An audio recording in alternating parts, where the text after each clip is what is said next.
నమస్తే, తెలుగు రాజ్యంకి స్వాగతం. నేను మీ సంధ్య. ఎలక్షన్లు అయిపోయిన తర్వాత ఈవీఎంల గురించి ఈ మధ్యకాలంలో ఎంత పెద్ద చర్చ జరుగుతుందో తెలుస్తుంది. ఓట్ల గల్లంతకు సంబంధించి అనేక రకాలుగా ఎవరికి వారు తమ వాదనలు వినిపించే ప్రయత్నం చేస్తారు. దాంతోపాటు ఎస్ఐఆర్ సర్ గురించి ఈ మధ్యకాలంలో మరొక చర్చ, పార్టీలు మేలుకొలుపు అనేది చాలా స్పష్టంగా తెలుస్తుంది. ఏం జరుగుతుంది తెలుసుకునే ప్రయత్నం చేద్దాం. Senior political analyst KS Prasad గారు మనతో ఉన్నారు. ఆయన మాటల్లో. ప్రసాద్ సార్ నమస్తే. నమస్తే అమ్మా. ఆల్మోస్ట్ ఒక సుదీర్ఘ వీడియో నిన్న సార్ మీద చూడడం జరిగింది. బూత్ కమిటీ లెవెల్స్ గమనించుకోవచ్చు, ఎక్కడెక్కడ ఏ ఫ్లాస్ ఉన్నాయి, ఎవరు పట్టించుకోవట్లేదు ఏంటి అంటూ చాలా సుదీర్ఘ విశ్లేషణ ఇచ్చారు. ఎందుకు దాని మీద మాట్లాడాలని మీకు అనిపించింది? ఇప్పుడు సాధారణంగా ఒక తప్పు జరుగుతుందమ్మా. ఉదాహరణకి నాకు మామూలుగానే లెఫ్ట్ బ్రెయిన్ థింకింగ్ అంటారు, నన్ను చాలామంది ఏడిపిస్తుంటారు, మా ఫ్రెండ్స్ కూడా. ఓకే, స్ట్రైట్గా ఆలోచించి పెట్టరు, ఏది అంటూ ఉంటారు. అంటే మా పరకాల ప్రభాకర్ గారు కానీ మస్తాన్ గారు కానీ మాడుతున్నారు, బాగా చక్కగా చెప్తున్నారు, ఇంతంత ఓట్ల డిఫరెన్స్ ఉన్నాయి, నిజమే అని. కానీ ఒక బ్రూటల్ ఎక్సర్సైజ్ కొన్ని పార్టీలు చేసేయా చేయలేదా అన్నది మనం ఇప్పుడు ఎగ్జామ్ రాస్తామమ్మా. ఎగ్జామ్ ప్రిపరేషన్ అన్నది చాలా ఇంపార్టెంట్.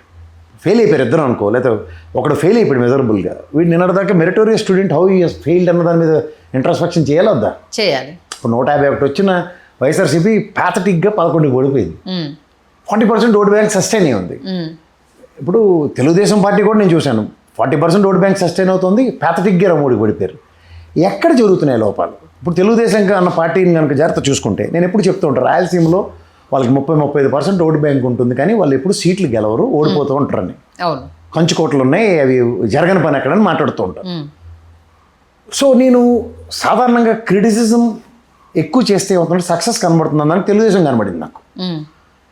ఆ ప్రాస్పెక్ట్లో ఇప్పుడు వైఎస్ఆర్సీపీని ఎందుకు క్రిటిసైజ్ చేయకూడదు అన్న కాన్సెప్ట్ని కొత్తగా ఎత్తుకున్నా. టూ మచ్ క్రిటిసైజ్ చేద్దాం, ఎక్కడైనా వాళ్ళు మార్పు కనబడుతుందేమో అని నాకైతే కనబడింది. నేను అమరావతి రైతులను పిలిచి మాట్లాడుకున్నాను. అవును, మన ఇద్దరు కదా మాట్లాడింది అది. అవును, వీడియో జ్ఞాపకం ఉందా నీకు? వడ్డే స్వామినేశ్వరరావు గారిని పెట్టుకుని మాడాం. కోదండరామరావు గారు ఆయన్ని ఫ్రంట్ ఎండ్ చేసి వెనకాల వెళ్ళాడవచ్చు కదా అని. అదంతా తర్వాత విషయం. ఇప్పుడు ఈ ఎస్ఐఆర్కి సంబంధించిన విషయంలో మళ్ళీ ఒక పెద్ద డెవలప్మెంట్ చేశారు. తెలుగుదేశం వాళ్ళు 175 నియోజకవర్గాల ఇన్ఛార్జీలని, గెలిచిన ఎమ్మెల్యేలని కూర్చోపెట్టి లెందియర్ క్లాసెస్ చెప్పారు. చంద్రబాబు నాయుడు గారు అశోక్ బాబుకిను మళ్ళీ మా టీడీఎల్పీ సురేష్కి ఇంట్రెస్ట్ చేశారు వర్క్. ఓకే, నాకు ఇంకా క్యూరియాసిటీ పెరిగింది. ఈ టీడీఎల్పీ సురేష్ అన్న వ్యక్తిని నేను ఎప్పటి నుంచో విచ్చాంటింగ్ టేక్లో ఉన్నా. హ్యాపెన్ టు బి నాకు తెలుసు బాగా. పైపచ్చు ఇతన్ని ఎలా రోల్ ప్లే చేశాడన్న దాని మీద నేను కేస్ స్టడీ కింద తీసుకున్నా. అప్పుడు నాకు విజయసాయి రెడ్డి కనబడ్డాడు వైఎస్ఆర్సీపీ నుంచి. ఆయన కూడా కేస్ స్టడీయే. అంటే దీని మీద ఎస్ఐఆర్ అనుకో, లేదంటే అక్కడ 40 లక్షల ఓట్లు తొలగింపు అన్నది ఒక బ్రూటల్ ఎక్సర్సైజ్ జరిగి సక్సెస్ ఏం తెలుగుదేశం తొలగించబడ్డారు. అది తెలుగుదేశం ఓటు బ్యాంకా లేదా వైఎస్ఆర్సీపీ అని నేను చెప్పను, కానీ 40 లక్షల ఓట్లు తొలగించబడ్డాయి. ఎలక్షన్కి అది లీడ్ అయింది. సో ఎలక్షన్కి లీడ్ అయినప్పుడు వైఎస్ఆర్సీపీ నుంచి ఎవడు విజయసాయి రెడ్డిని రీప్లేస్ చేసాడని చూసా. విజయసాయి రెడ్డి టీడీఎల్పీ సురేష్ మీద కేసులు పెట్టడం, టీడీఎల్పీ సురేష్ ఫామ్ 7 విషయంలో ఐజీలు డీజీపీ లెవెల్లో కూడా అతన్ని ఏం చేయలేపారు. పైపెచ్చు నేను కొత్తగా అతనిలో కనిపించిన ఒక కొత్త కోణం ఏంటంటే is a loyalist. Okay, Suresh తెలుగుదేశానికి ఒక స్ట్రాంగ్ లాయలిస్ట్ అతను. ఒక లాయలిస్ట్ పనిచేస్తే ఎలా ఉంటుంది? ఇప్పుడు సాధారణంగా కన్న తల్లి లాంటిది పార్టీ అంటారు ఎవరైనా. ఇప్పుడు వైఎస్ఆర్సీపీలో ఒక లాయలిస్ట్ నెంబర్ 2 పొజిషన్లో ఉన్న విజయసాయి రెడ్డి తర్వాత ఆ లాయలిస్ట్ అవడు ఇప్పటికీ నాకు కనపట్లే. అంటే విజయసాయి రెడ్డి వెళ్ళిపోయాడు కాబట్టి చెప్తున్నా. అలా ఒక పనికి డిప్లాయ్ చేస్తే ఆ లాయలిస్ట్ పనిచేసే విధానం ఎలా ఉంటుందంటే 175 నియోజకవర్గాల్లో తనం అనుకుంటాడు. ఇక్కడ అది సురేష్ గారిలో కనబడింది నాకు. ఎట్లా ఒక ఎమ్మెల్యేకి ఒక హెర్క్యులెన్ టాస్క్ ప్రతిదానికి చంద్రబాబు గారికి చెప్పడం, ఆయన త్రూగా చేయిస్తూ ఉంటాం. ఈ ఇంటర్లింక్ ఏమైంది? పెద్ద ఆయన స్థాయి తగ్గట్లే, ఇతను ఉడత సాయం లైమ్ లైట్లో పని చేసుకుంటూ కనబడుతుంది. ఇక్కడ నీకు పెద్ద మనిషిని అంటే జగన్మోహన్ రెడ్డి గారిని ఇన్వాల్వ్ చేస్తూ పనిచేసేవాడు ఎవడన్నా నాకు కనబడట్లేదు. అది లేదు కాబట్టి కదా అంత డ్యామేజ్ అయింది. ఈ డ్యామేజ్కి 40 లక్షల ఓట్లు తీసేసిన తర్వాత ఎలక్షన్కి వెళ్ళి ప్యాథటిక్గా 11 స్థానాలకు పడిపోయారు. టూ మచ్ కదా. అంటే ఇప్పుడు ఈ దరిద్రానికి అసలే కొనుక్కున్నాక దాని మీద తాటిబండి పడినట్టు ఎస్ఐఆర్ కూడా వచ్చింది అనుకో, ఇక తూర్పుదేది అన్నం పెట్టుకోవడం. అంటే నేను అంటుంది ఎస్ఐఆర్ వలన ఎలక్షన్ కమిషన్, ఇప్పుడు ఎలక్షన్ కమిషన్కి ఒక పార్టీ పరంగా 2 పార్టీలు చేస్తుంది తప్పు చేస్తుంది రైట్ అన్నదానికే ప్రభావితమై ఎస్ఐఆర్లో తొలగించి, ఎస్ఐఆర్ కన్నా ముందు 40 లక్షల ఓట్లు తొలగించింది ఎలక్షన్ కమిషన్. అవును, కానీ విత్ ఎస్ఐఆర్ అనుకో, నా ఓటే అక్కడ ఉండొచ్చు, ఇక్కడ ఉండొచ్చు, ఈ 2 దగ్గర ఉండొచ్చు, 2 దగ్గర లేకపోవచ్చు, ఇవన్నీ డెసిషన్ మేకింగ్ ఎలక్షన్ కమిషన్ అవుతుంది. నీకు అర్థమవుతుంది. సో ఇక్కడ ఇది పిల్లి మెల్ల గంట కట్టినట్టు తీసుకెళ్ళి ఆ ఎలక్షన్ కమిషన్ మెల్లనే ఎస్ఐఆర్ రూపంలో ఇస్తే ఇక్కడ వాడు ఫస్ట్ చేయవలసిన పని ఏంటంటే బూత్ కమిటీని అలా సిటికేసి పిలుస్తాడు, అంతే కదా. లిస్టులు ఇస్తాడు చేసుకోరా అని. వాళ్ళ ఏజెంట్లోని లేకపోతే బూత్ కమిటీలోని లేకపోతే కార్యకర్తలోని. మెయిన్ బలమే బూత్ కమిటీలు కదా. ఇప్పుడు కార్యకర్తలకి లేకపోతే బూత్ ఏజెంట్లకి తెలుగుదేశం కార్యకర్తలు ఎవరైనా చూడు ర్యాండమ్గా ఆడి దగ్గర 2002 లిస్ట్ ఉంది, వాళ్ళ లిస్ట్ ఉంది. వైఎస్ఆర్సీపీ దగ్గర ఎవరి దగ్గర లిస్ట్ ఉంది. అంటే నేను వెళ్ళి గ్రౌండ్ కంపేర్ చేసి చెప్తున్నా. అంటే గ్రౌండ్ ఇక్కడ ఒకటి ఏమైపోతుందంటే టీడీపీ మొదటి నుంచి అంటే 86 నుంచి వాళ్ళది ఎన్టీఆర్ దగ్గర నుంచి కంటిన్యూ అయింది కాబట్టి ఆ లిస్ట్ అనేది వాళ్ళకి ఈజీ అయిపోతుంది. 2002 అని అంటే వీళ్ళు ఫుల్ ఫ్లెడ్జ్గా దిగింది లేదు కదా వైఎస్ఆర్సీపీ. అప్పుడు మనకు విడిపోలేదు రాష్ట్రాలు కాబట్టి ఉమ్మడి ఆంధ్రప్రదేశ్లో వీళ్ళు కొన్ని స్థానాలకే కదా పోటీ చేసింది. సరే అమ్మా, ఇప్పుడు 2002 లిస్ట్ ఎందుకు ప్రాతిపదిక అవుతుంది, లేదా 2012 అనుకుందాం. ఇవి ఏంటంటే రాష్ట్రం 2012 అనుకుందాం లిస్ట్ అనుకో. అప్పుడు రాష్ట్రం నిలబడలే. ఇప్పుడు ఇక్కడ సెటిలర్స్ అవడో ఈడవడో ఆడవడో తెలుసుకోవడం ఈజీ కదా అప్పుడు. అవును, రైట్. 2012 లాజిక్ ఎందుకు చెప్తున్నారు, 2002 2012 అనుకుందాం. విడిపోలేదు కాబట్టి మెయిన్ థింగ్. ఇప్పుడు మీ అబ్బాయి విజయవాడలో ఉన్నాడా లేకపోతే హైదరాబాద్లో ఉన్నాడో చెప్పడం ఎంతసేపు వాస్తవం. ఇది ఎవరి దగ్గర ఉండాలి లిస్టు, 2 పార్టీలు దగ్గర ఉండాలి. ఇప్పుడు మనకి 2012లో విభజించినప్పుడు పార్టీ పెట్టారా లేదా అన్నది తర్వాత విషయం. పెట్టలేదు అనుకుందాం, పెట్టారు అనుకుందాం. కానీ నీకు prima face certain list election commission నుంచి తీసుకోవాలన్న ప్రాథమిక అవగాహన నీకు పార్టీలో ఎవడుకుంది. సురేష్ లైక్ లాయలిస్ట్ ఏంటి నీకు? ఓకే, నీ పార్టీ కోసము ఇది మనం తీసుకోవాలి, దీని మీద మన లెక్కలు ఉంటాయి, ఇది డిపెండ్ అయ్యి ఏవి మిస్ అయ్యాయి ఏవి ఉన్నాయి, అప్పుడు ఎందుకు ఇంత తేడా వచ్చింది అనేది క్వశ్చన్ అనేది రైజ్ అవుతుంది. ఇక్కడ మళ్ళీ చెప్తా, ఇక్కడ మళ్ళీ చంద్రబాబు నాయుడు గారు, ఇక్కడ మళ్ళీ జగన్మోహన్ రెడ్డి గారు, ఇద్దరు ఎస్ఐఆర్ ఉంది. ఈసారి సర్పంచ్ ఎలక్షన్స్ మున్సిపల్ ఎలక్షన్స్ వీటిలో యునానిమస్లు ఇస్తే ఊరుకోను అన్నాడు. యునానిమస్లు అంటే మళ్ళీ జగన్మోహన్ రెడ్డి గారు యుద్ధానికి పంపిస్తున్నారు నాయకుల్ని. కానీ ఆయుధాలు ఏవి అక్కడ? ఆయుధాలు ఉన్నాయి, ఆయుధాలు ఇచ్చి పంపిస్తారు. బూత్ కమిటీకి లిస్ట్ ఉంది, ఇప్పుడు బాబు జాగ్రత్త పడు. నేను ఇదంతా ఒకటి చూస్తే ఇంకొకటి నాకు అంటే మా మస్తాన్ గారిది ప్రభాకర్ గారు చెప్పిన తర్వాత ఏంది ఎంత ఘోరంగా ఎంత ప్యాథటిక్ గెలి ఎలా ఓడిపోయారు ఎలా గెలిచారు అన్న దాంట్లో ఇంకోటి చూస్తే సురేష్ గారు ఒక స్ట్రాటజికల్గా తెలుగుదేశానికి చంద్రబాబు గారి నోట్లోంచి చెప్పించింది ఏంటంటే ఎందులో పడి సవ్వండి 1,00,000 ఓట్లు కావాలి నియోజకవర్గంకి. మెజారిటీ కాదు, ఓట్లు అన్నది మళ్ళీ వెనక్కి వెళ్ళా. 2014 ఎలక్షన్ నుంచి ఇవాళ 2024 దాకా జగన్మోహన్ రెడ్డికి డ్రాస్టిక్ ఓట్ డౌన్ ఫాల్ అవుతుంది. ఇది నీకు డేటా చదువుతాను, నీకు అర్థమవుతుంది. సో ఈ డేటాలో ఇతను 1,00,000 ఓట్లు పీలిపోయింటి అన్నది ఇంకోలా వర్క్ చేశారు. ఓకే, నాకు చాలామంది ఎమ్మెల్యేలు తెలుసు, ఏంటి సార్ మీకు 1,00,000 ఓట్లు పీలిపోయింటంటే నాకు ఖచ్చితంగా చెప్పారు. అవునండి, మాకు గెలిపోవటములు కాదు 1,00,000 ఓట్లు ఎలా తెచ్చుకుంటారు అన్నది కాన్సెప్ట్ అడాప్ట్ చేయించారు. 1,00,000 ఓట్లు కాన్సెప్ట్తో మేము ఎలక్షన్కి వెళ్ళేమన్నారు. అప్పుడు రాయలసీమ ఫీజులు కొట్టేసాను నాకు. అంటే అప్పుడు నేనేం చెప్పేవాడిని, నీకు ఎప్పుడు 30-35% ఓటు బ్యాంక్ స్థిరంగా ఉన్న తెలుగుదేశానికి ఎప్పుడు గెలవని రాయలసీమలో 1,00,000 ఓట్ల కాన్సెప్ట్ గెలుపుకి యాడ్ అయింది. ఓకే, నీకు అర్థమవుతుందా? సో ఒక మోటివేషన్ టువర్డ్స్ పార్టీ అనేది ఎలా గెలవకపోయినా పర్వాలేదు 1,00,000 ఓట్లు నువ్వు తెచ్చుకో అంటే ఏంటిది, ఆ గ్యాదరింగ్ అనేది ఇక్కడ మెయిన్ రోల్ ప్లే చేస్తుంది. ఇప్పుడు వెనకాతలో ఉన్నవాడు శల్య సారథ్యం చేస్తున్నాడా, వెనకాతలో ఉన్నవాడు కృష్ణ పరమాత్మలో సారథ్యం చేస్తున్నాడు అంటే మాకు మళ్ళీ సురేష్ యాంటీనాలు డింగమని నాకు కనపడ్డాయి. ఓకే, ఏంటి తను అని అంటే ఒక అధినాయకుడికి ఇప్పుడు పవన్ కళ్యాణ్కి స్క్రిప్ట్ రాసేస్తారు, అలా నరేంద్ర మోడీకి కూడా చెవులో ఒక ప్రాంప్టర్ పెట్టి చెప్తూ ఉంటాడు. సెన్సిబిలిటీ క్యారీ అవ్వకపోతే అది సందర్భాన్ని బట్టి దాన్ని ఎలా మాట్లాడాలని తెలియకపోతే గురువులు తీసుకెళ్ళి పెట్టుతున్నాడు. This is what the loyalty of this person. Right, ఇది ఇక్కడ ఎత్తుకోవాల్సిన బాధ్యత నీకుందా లేదా అలా లాయలిస్ట్ వెతుక్కోవాలి కంపల్సరీగా. సో దాంతో ఏమవుతుంది, ఒక ఎమ్మెల్యేకి ఒక హెర్క్లైన్ టాస్క్ ఇస్తారు. ఉదాహరణకు చంద్రబాబు గారే పిలిచిచ్చారు, లేదా జగన్మోహన్ రెడ్డి గారే పిలిచిచ్చారు. ఆ హెర్క్లైన్ టాస్క్ ఏం చేయాలి ఎమ్మెల్యే? అరే కార్యకర్తలరా మీరు పని చేయాలరా, బూత్ కమిటీలు పిల్లలరా, నాకు కంపారిజన్ చేయండి రా అని సెల్ లేనోడికి సెల్ ఇచ్చే కార్యక్రమం నాయకుడు ఎట్లా పని చేయించుకోవాలని, ఎలా పని చేయించుకోవాలో 2 లిస్టులు ఆడే తెచ్చుకున్నాడు సార్, వాడు తెచ్చి తీసుకొస్తాడు లిస్టులు. అంతే కదా.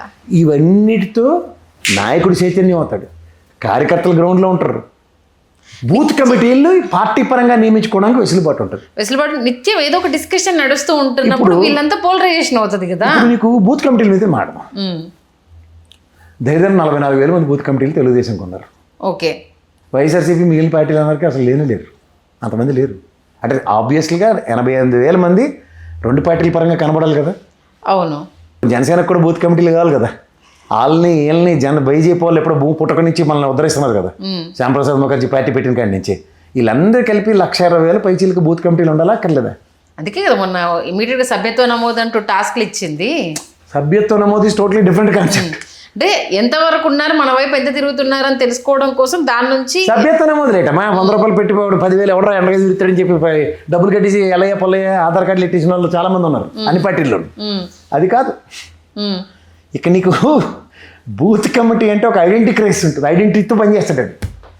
ఓకే, వైఎస్ఆర్సీపీ బూత్ కమిటీ, ఇటు తెలుగుదేశం బూత్ కమిటీ, ఇటు జనసేన బూత్ కమిటీ, ఇటు బీజేపీ, ఇటు కాంగ్రెస్ బూత్ కమిటీ.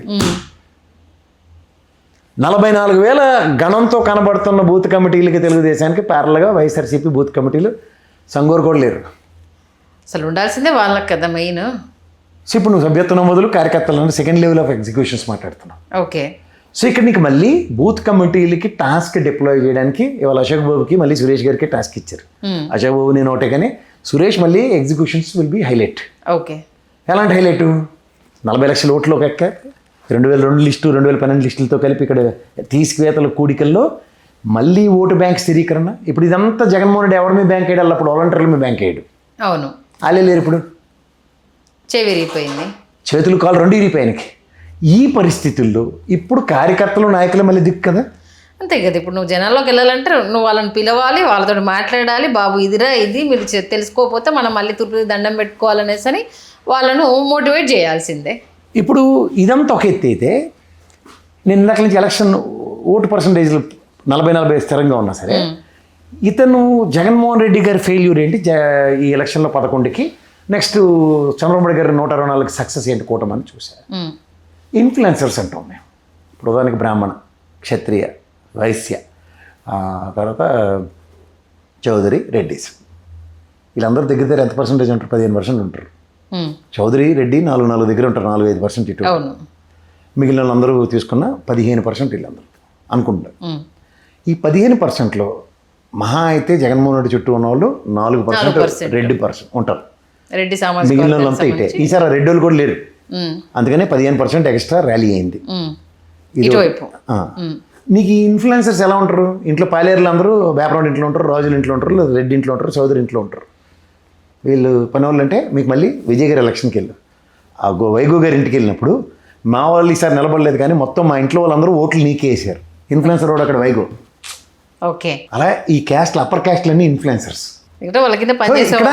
నువ్వు ఎలక్షన్కి 85 మార్కులకి ఎగ్జామ్ రాయడానికి నిశ్చయించుకున్నావు మిస్టర్ జగన్మోహన్ రెడ్డి. 85కి నువ్వు ఎంత రావాలి మెరిటోరియస్ స్టూడెంట్ అవ్వాలంటే?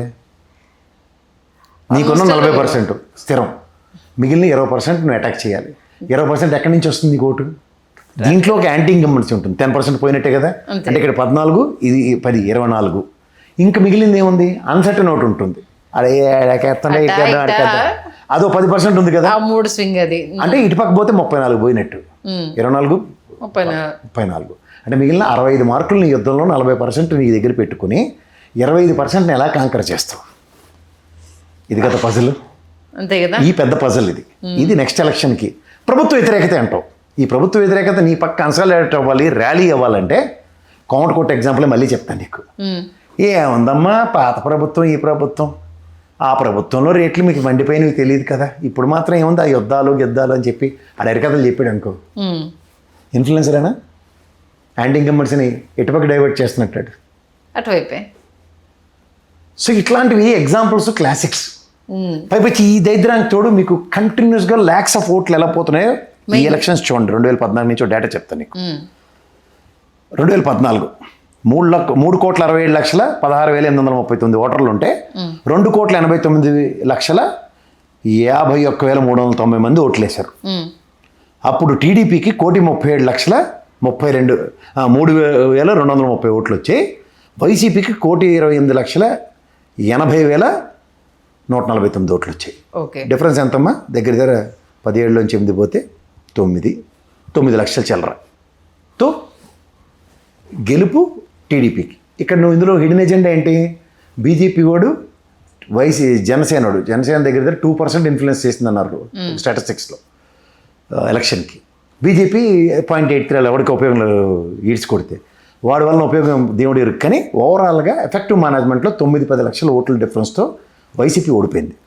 రెండో ఎలక్షన్ చూడు, 2019 3,94,2010 ఓట్లు ఉంటే అందులో 3,10,17,892 ఓట్లు పోలయ్యాయి.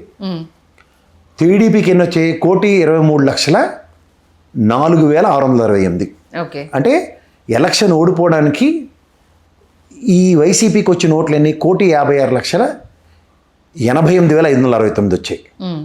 అంటే ఇక్కడ జనసేనకి ఇండిపెండెంట్గా నిలబడినందుకు 17,36,811 ఓట్లు వచ్చాయి. ఎవరికి ఉపయోగపడిన బీజేపీకి 2,68,949 ఓట్లు వచ్చాయి.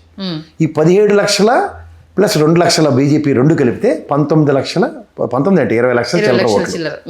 ప్లస్ ఒరిజినల్గా వైసీపీకి తెలుగుదేశానికి డిఫరెన్స్ ఎంత? 2 లక్షల 1,56,00,000, ఇక్కడ 1,23,00,000. సో ఈ 1,56,00,000 నుంచి 23 లక్షలు తీస్తే 1,23 లక్షలు తీస్తే 6 నుంచి 3 పోతే 3, 5 23 లక్షలు. ఓకే. ఈ 23 లక్షల్ని ఇది చాలా తెలివితేటలుగా దగ్గర 20 లక్షల ఓట్లు జనసేనని బీజేపీని నెక్స్ట్ ఎలక్షన్ కంటే కూటమి 2024 హ్యాపీగా తెచ్చుకోగలిగాడు. అంటే విడిపోయినంతా ఏకతాటిపైకి వచ్చేసింది. అంటే చూడు, ఇక్కడ నీకు యాడ్ అయ్యేది చెప్తా నీకు. ఇక్కడ ఎలక్షన్కి వచ్చారు కదా 24కి 4,13,33,702 ఓట్లు ఉంటే 3,33,40,333 ఓట్లు పోలయ్యాయి. 1,86,00,000 కూటమికి వచ్చాయి. 1,32,99,764 వైసీపీకి వచ్చాయి. ఇక్కడ 1,86,00,000 యాడెడ్ ఫ్యాక్టర్స్ ఏంటి? 20 లక్షల పై ఓట్లు ఇటు పక్క తగలడ్డాయి. ఓకే. అటు 17 లక్షలు జనసేనవి, 2 లక్షలు బీజేపీ, మిగిలిన ఈ వీళ్ళిద్దరి మధ్య డిఫరెన్స్ లో వచ్చిన 20 లక్షలు. ఆ 20 లక్షలు ఇటు యాడ్ అయ్యి యాంటీ ఇన్కంబెన్సీ రోల్ ప్లే చేసింది. ఇందాక నేను చెప్పిన ఆ 14% ఏదైతే ఉన్నాయో అప్పర్ క్యాస్ట్లో ఇటు పక్క ర్యాలీ అయితే ఇన్ఫ్లుయెన్సర్స్. ఈ నష్టం నీకు ఎంత డ్యామేజ్ జరిగింది? 1,86,000కి 30 దగ్గర 54 లక్షల ఓట్లు. కంప్లీట్ టాలీ అయిపోయింది కదా. సో ఇక్కడ జనసేనకు వచ్చింది, బీజేపీకి వచ్చింది, ఇన్ఫ్లుయెన్సెస్ వల్ల పోయింది, గవర్నమెంట్ మీద ఉన్న వ్యతిరేకత. సో ఇప్పుడు ఈ లెట్టి పరిస్థితుల్లో ఈ అనాశరణం బ్యాచ్ అంటాం మేము, ఇది జనసేన, నేను బీజేపీ, వాళ్ళ చంక దగ్గర దమ్మిడికి పనికిరారు. అంచేత వాళ్ళు ఏం చేస్తారు? గోపెట్లలో తెలుగుదేశం దగ్గరే అడవడానికి చూస్తారు. ఉన్నారు. వాళ్ళు విడిపోయినా వచ్చిన నష్టం ఏం లేదు నీకు. నీకు నష్టమే. ఇంకా ఆడు ఇండిపెండెంట్గా తగలడితే ఆడు ఒరిజినల్ పొటెన్షియల్ 20 లక్షలు వాళ్ళు విడిపోతుంది. అది వాళ్ళ దగ్గర నుంచి పోయినట్టే. కానీ అప్పర్ క్యాస్ట్ ఇన్ఫ్లుయెన్సర్స్ అందరూ టీడీపీ వైపు ఉంటారుగా. నీకు ఇందాక నీకు దగ్గర 65-70% నీకు లేని దగ్గర, ఇది 35-40% లేని దగ్గర నీ పోరాటం 70లో 40 ఉంది. 30% ఎలా ఎన్హాన్స్ చేసుకోవాలో నీకు ఇప్పటికి రావాలి. దాని వైపు నువ్వు అడుగులే ఎట్లా సంచేత మళ్ళీ నీకు బ్యాంక్ అవ్వాల్సింది ఎవడు? నాయకుడు, కార్యకర్తలు. మళ్ళీ నీ బెస్ట్ లాబింగ్తో అప్పర్ క్యాస్ట్ నీకు లాయల్గా ఉండే ఇంకో పర్సన్. వీళ్ళని నువ్వు ఇన్ఫ్లుయెన్స్ చేసుకోకపోతే నువ్వు చేసిన పనికి ఇటు చౌదరి సామాజిక వర్గం కన్సాలిడేటివ్ చూపించింది. అప్పర్ క్యాస్ట్లో రఘురామ కృష్ణరాజుకి పెట్టిన కితకితలకి ఆ రాజ సామాజిక వర్గం ఏకతాటి మీదకి వచ్చి కనబడింది. పవన్ కళ్యాణ్ ఇరిక్కించిన పాపానికి నేను చిన్నపిల్లని చేసి నన్ను కొట్టేసినారని చెప్పి వెళ్ళి నాన్నగారి సంఖ్య ఎక్కిన పాపానికి అది కూడా బలవంతాన్ని ఎక్కించిన వాడు దత్తపుత్రుడు ప్రాణాలు తీసేసి మీరే కదా. అంత పౌరుషాలు బేగారు పోయినాడు కూడా తీసుకెళ్ళి నువ్వే దిక్కు నాన్న అని చెప్పి వెళ్ళిపోయాడు అక్కడికి. సో ఇన్ని పర్ముటేషన్స్ అండ్ కాంబినేషన్స్లో ఎక్కడ చూసుకున్నా తప్పు మీ దగ్గర పెట్టుకుని అంతే కదా. దాన్ని కరెక్ట్ దీనికి రెక్టిఫికేషన్ ఆఫ్ ఎర్రర్ ఎప్పటికీ చేయకపోతే, పైపించి టీడీఎల్పీ సురేష్ లాంటి నువ్వు ఎప్పటికీ తయారు చేసుకోపోతే నీ పార్టీలో ఎవరికి డ్యామేజ్. Already task diploid. నేను అందరినీ కూర్చోబెట్టి మళ్ళీ సురేష్కి ఇచ్చారు టాస్క్, బ్యాక్ అండ్ వే చేయాలి మొత్తం అంతా. మళ్ళీ ఇంకోటి ఏంటంటే ఇప్పుడు టీడీఎల్పీ సురేష్ కూడా మీకు తెలీదా? మొత్తం మీ పార్టీలో ఉన్న వాళ్ళందరికీ తెలుసు. అందరికీ తెలుసు. అదే అసెంబ్లీలో ఉంటాడు ఆయన. అందులోని ఇప్పుడు కేంద్రానికి మెయిన్ చంద్రబాబు నాయుడు గారు వీర విధేయుడిగా ఉన్నారు కాబట్టి రేపు మీతో అవసరం ఉంటుందా ఉండదా అనేది అదొక పాయింట్ రైజ్ అవుతుంది ఇక్కడ. ఇది మీరు ఇప్పుడు కనుక దీని డ్యామేజ్ని కంట్రోల్ చేసుకోకపోతే రేపటి రోజు ఇంకా ఏమీ ఉండదు. ఊచలు లెక్క పెట్టడం తప్పితే ఇంకా ఆప్షనే ఉండదు. ఇంకా ఊచలు కూడా అదంతా తర్వాత విషయం, అది పర్సనల్ ఎజెండాలు. పార్టీలు ఎలా చేస్తారు నాకు అనవసరం. ఓటు బ్యాంకుని నువ్వు అట్రాక్ట్ చేయడానికి నీకు చుట్టుపక్కల ఉన్న తపేలగాళ్ళు అందరూ చెప్తుంది ఏంటంటే మీ చిల్లు వల్ల మనం ఓడిపోయాము. నేను ఆఖరికి లక్ష్మీ పార్వతమ్మ కూడా చెప్పేస్తుంది 104 గెలిచామా మనం అని. సుకేష్ అని ఆవిడ అడిగిన వాళ్ళు లేక ఇది మరీ కామెడీగా లేదమ్మా. మనం ఓడిపోవడం ఏంటి సార్ అని బాధపడినాడు. ఎవడు మనకి అలా చంద్రబాబు నాయుడికి కూడా ఇదే జరిగింది లాస్ట్ టైం. అప్పుడు ఎవడు మన ఈయన జోసియాలు చెప్పాడు, లగడపట్టుడు లక్కీ మస్కట్ ఆక్టోపస్ అంటారు కదా, అప్పుడు ఇలాగే చెప్పాడు 23 వచ్చినప్పుడు. పెట్ట మనిషి లేడు తర్వాత ఆయన దగ్గర. ఆఖరికి తొమ్మలు కూడా రిజిస్టర్లతో పక్కన కూర్చొని చూసి చల్ల జారుకుని వెళ్ళిపోయాడు. కానీ ఇంత క్లియర్ కనిపిస్తున్నా ఎందుకని దానిపైన సీరియస్గా ఫోకస్ చేయట్లేదు సురేష్ వైఎస్ఆర్ లెటర్ డేడి వైఎస్ఆర్సీపీలో ఫోకస్ ఏం చేయాలి? ఇప్పుడు చంద్రబాబు నాయుడు గారికి చెవిలో జోరీగా చెప్పే సామర్థ్యం సురేష్కి ఉందా లేదా అన్నది నాకు తెలియదు. ఐ బిలీవ్ ఇట్, ఎందుకంటే అది ఎగ్జిక్యూషన్స్ కనబడింది. ఎందుకంటే ఆయన అనుసంధానం చేస్తున్న విధానానికి అది పార్టీకి ప్లస్ అవుతుంది కాబట్టి అధినేత కూడా నమ్ముతున్నాడు కాబట్టి ఇక్కడ ఏంటి అసలు ఆ గోడ నుంచి బద్దలు కొట్టే వాళ్ళు లేరు. ఆ గోడ ఇప్పుడు కంటిన్యూ అవుతుందా, బద్దలైందా, గోడ నుంచి బయటకు వచ్చారా అనేది కూడా క్లారిటీ లేదు. ఇప్పుడు ఈయన బలవంతాన ఎలక్షన్ గెలిచిన తర్వాత తీసుకెళ్ళి అంతఃపురంలో ఎందుకు కూర్చోబెట్టారు నాకు ఎప్పటికీ అర్థం కావట్లేదు. ఓకే, స్టిల్ ఇప్పటికీ అంటే మీరు నమ్ముతున్నారా అంతఃపురం నుంచి బయటకు వచ్చారు అని? రాలేదమ్మా, ఇంకా రాలేదు. వాళ్ళు రానివ్వరు చుట్టుపక్కల ఉన్న వాళ్ళు. మెయిన్ దరిద్రం వాళ్ళే, ఎందుకంటే వాళ్ళ ఫ్లాస్ బయటపడిపోతాయి. తెలుసుకోకపోతే వాళ్ళందరికీ స్మార్ట్ ఎక్స్క్యూజ్ ఏంటంటే ఈ చేసిన కోతి కొక్కరే పనులన్నీ ఆ సజ్జల గారు మీరు పెట్టేస్తే కాలక్షేపం చేసేస్తారు. బయట మార్కెట్ అంతా ఆ సజ్జల నుంచే అని ఒక టాపిక్. సజ్జలు చాలా క్లియర్గా చెప్పాడు కదా, అధినేత దగ్గర నుంచి నాకు ఇన్స్ట్రక్షన్స్ రాకపోతే నేనెవరినయ్యా చెప్పడానికి అనేసి. నీకు ఇంతకు మించి ఆన్సర్ ఏముంటుంది? అంతే. కానీ అందరినీ చెప్పేవండి ఆ సజ్జల నుంచే అని మెల్లిగా తప్పించుకోవడం అలవాటు అయిపోయింది. ఎన్నిసార్లు అది ప్రతిసారి అదే అవుతుంది. ఇప్పటిదాకా అదే సార్లు వింటారు. ఈ రోజు దాకా జరుగుతుంది అదే. అదే రిజల్ట్ బయటకు వచ్చిన తర్వాత కూడా మేము ఇంకొకరి మీద నెప్పని నెడతాము అంటే నష్టపోయేది సజ్జలు కాదు మీరు కదా. ఇప్పుడు చుట్టుపక్కల ఉన్నాడు ఆ చెవిరెడ్డి లేటోడు ఉంటాడు. ఆ చెవిరెడ్డి ఏంటి అన్ని మ్యానిపులేటెడ్ రిపోర్ట్లే. అంతే కదా. ఇప్పుడు నువ్వు జర్నలిస్ట్గా సార్ ఇక్కడ పలానా దగ్గర ఎన్ని ఉన్నాయి సార్ అని ముందు నుంచి నరకాసుర వధ చరిత్ర రాయమంటే ముందు సత్యభామ శ్రీకృష్ణుడు వాళ్ళ పెళ్లి వాళ్ళకాడు వచ్చిన పర్వతం అన్ని రాసిన తర్వాత కదా లాస్ట్కి నరకాసుర వధ రాస్తావు. ఈ నరకాసుర వధ రాసి దగ్గర అంతా చింపిడు. ఓకే, చింపేసి మొదట నువ్వు పేపర్ అన్ని తీసుకెళ్ళి లోపలికి ఇచ్చి జగన్మోహన్ రెడ్డి పుట్టుముంచిన ఆ ఋషిగడ్తో పాటు తెల్లవారుజామున ఆ పేపర్లతో పాటు చెవిరెడ్డి భాస్కర్ రెడ్డి కూడా అంతే కలిపిట్టారు. మొత్తానికి జరుగుతున్నది తెలుసుకోకపోతే ఇప్పటికే ఆయనకదే మన ఓడిపోవడం సార్ అన్న నువ్వు నిలబడితే మాస్ అన్న నువ్వు లేచి వస్తే మాస్ అన్న అని పూజ చేయలేస్తారు బయటికి రాగానే. మొన్న కూడా వీళ్ళు స్టేట్మెంట్లు జగన్మోహన్ రెడ్డి అసలు ఈసారి బయటికి రాకపోయినా అక్కడున్న వ్యతిరేకత కీజుగా గెలిచేస్తారు అంట. ఇంత వ్యతిరేకత ఉంది ఈ గ్యాప్ నేను చెప్తున్నాను కదా. పొద్దున్న లేస్తే ఏదో ఒక కార్యక్రమంతో సీఎం చంద్రబాబు నాయుడు జనాల్లో ఉంటున్నారు సార్. అది ఏదన్నా ఎన్ని ట్రోల్స్ రాని ఎన్ని ఇదన్నా కానీ ఆయన ఏదో ఒక కార్యక్రమం పెట్టుకొని నిత్యం జనాల్లో ఉంటున్నాడు. ఆ 75 ప్లేస్లో ఆయన తిరుగుతున్నాడు అన్నది అది మైండ్లోకి ఎక్కిచ్చేస్తున్నారు, ఇంజెక్ట్ చేస్తున్నారు. మంత్ ఒక నియోజకవర్గం వెళ్ళి పెన్షన్లు ఇస్తున్నాడు. పెన్షన్లు ఇస్తున్నాడు, వాళ్ళ ఇంట్లోకి వెళ్ళి భోజనం చేస్తున్నాడు, ఆయన వంట చేస్తున్నాడు. స్టవ్ వెలిగించడం వీళ్ళకి కావాల్సిన స్టవ్ వెలిగించడం దాని మీద ట్రోలింగ్స్ అవి అంతే. ఈ టైం పాస్ అంటారు ఇది. సీరియస్లీ ఇంత సుదీర్ఘ విశ్లేషణ వాళ్ళు చూశాక కూడా దీనికి సంబంధించి రెస్పాండ్ అవ్వకపోతే ఇంకా వైఎస్ఆర్సీపీ కాలగర్భంలో కలవడం తప్పితే ఇంకేమీ ఉండదు సార్. ఓపెన్గా చెప్పాలంటే నేను అలాంటి చెప్పను కానమ్మా. అంతే సార్. ఇప్పుడు ఇంత క్లియర్ కట్గా నేను అంటుంది person ability and competency and capability ఈ మూడు ఉన్న వ్యక్తిని ఎందుకు నిరోధిస్తున్నారు?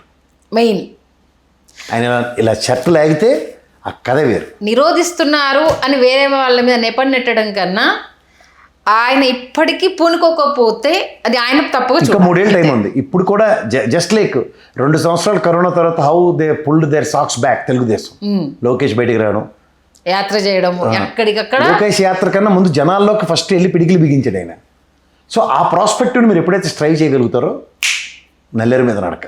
కానీ అది చేయకుండా మాత్రం ఇంకా మీరు అంతఃపురం ఎవరైనా కథలు చెప్పుకుని తిరిగితే ఎంతసేపు కూటమిలో బీటలు ఎక్కడొస్తాయి దాన్ని ఎలివేట్ చేద్దామని ఈ బీటలు వచ్చినా ఏం చేయలేరు. నేను ఇందాక చెప్తుంది అదే. ఈ 20 లక్షల ఓట్లతో నువ్వు చేసి చచ్చేది 54 లక్షల ఓట్ల డిఫరెన్స్. మిగిలిన 34 లక్షలు ఎక్కడి నుంచి తెస్తావు? ఇంతసేపు బీటలు ఎప్పుడు వస్తాయి వచ్చిన ఆ పాయింట్ పట్టుకుని మనం ఎప్పుడు స్టోరీలు వెళ్దాము ఇట్లుంది కాబట్టి గెలిచారు ఇది కాదు. ఈ కాకంపుల స్టోరీస్ అయిపోయాయి. ఇంకా మేల్కోవాల్సిన టైం వచ్చింది. ఇప్పటి నుంచి వెళ్ళి రణక్షేత్రంలోకి నువ్వు దిగి నిత్యం ఫైట్ చేస్తే తప్పితే రేపటి రోజు, ఎందుకంటే మీరు అన్నట్టు ఒక పొటెన్షియల్ ఉన్న లీడర్ జగన్మోహన్ రెడ్డి, ఇంతమంది ఉన్నా స్టిల్ ఇప్పటికీ సింగిల్గానే రణక్షేత్రంలో మీరు కంటిన్యూ అవుతున్నారంటే దట్స్ యువర్ కెపాసిటీ. దాన్ని మర్చిపోతే దానికి ఇంకెవరైనా చేయలేరు. అంతే. మీలాంటి వాళ్ళు ఇన్ని సూచనలు చేస్తున్నా కూడా దాన్ని పట్టించుకోకపోతే. సూచనలు కాదమ్మా, ఇది నేను గ్రౌండ్ చూసి చెప్తున్నా. అదే అంటున్నా సార్. ఇది మనం వాస్తవానికి దూరంగా ఎప్పుడైతే ఉంటున్నామో వాస్తవానికి దగ్గరగా నేను వెళ్ళి చూసి వచ్చిన తర్వాత నేను వాస్తవానికి దగ్గరగా మనుషులను తోయాలని నిశ్చయించుకున్నాను. నేను ఆ కార్యకర్తలు వాళ్ళ సర్పంచులు చాలామంది ఆక్రందనలో ఒక 20 నియోజకవర్గాల దగ్గర నేను విని వచ్చా. నేను ఇంకా కూర్చుని భజనలు కొట్టడం సాక్షిలో జీవించడం నా వల్ల కాదు. నేను నిశ్చయించుకుని బయటకు వచ్చి చెప్తున్నాను. ఓకే, అంతే. చూద్దాం. మీరు చెప్పిన దాని ప్రకారము అధినేత మరి ఎంతవరకు ఇప్పుడు జరుగుతున్న ఈ డిస్కషన్స్, అధినేత చుట్టూ మేత తింటున్న మేతల్ని తన్నితేరి కొత్త నాయకత్వంతో దృఢ సంకల్పంతోనూ కొత్త భుజాలతోనూ యుద్ధానికి మొదలెళ్తే మాత్రం పంచులు మంచి విశ్లేషణ అందించారు సార్. నిజంగా అలాంటి రోజు రావాలని ప్రతి ఒక్క కార్యకర్త ఆయన్ని కోరుకుంటున్నారు. మరి ఎంతవరకు ఆ దిశగా అమలు పరుస్తారనేది చూద్దాం. Thank you sir. Thanks. Hello, Telugu రాజ్యం ఛానల్ చూస్తున్నారా? సామాజిక, రాజకీయ, జీవన చిత్రణే తెలుగు రాజ్యం. అతిశయోక్తులు, అసత్యాలు ఉండవు. రాజకీయ కోణం కాదు, ప్రజా కోణమే కొలబద్ద. తెలుగు రాజ్యం వీక్షణ మీ ఉత్తమ అభిరుచికి నిదర్శనం.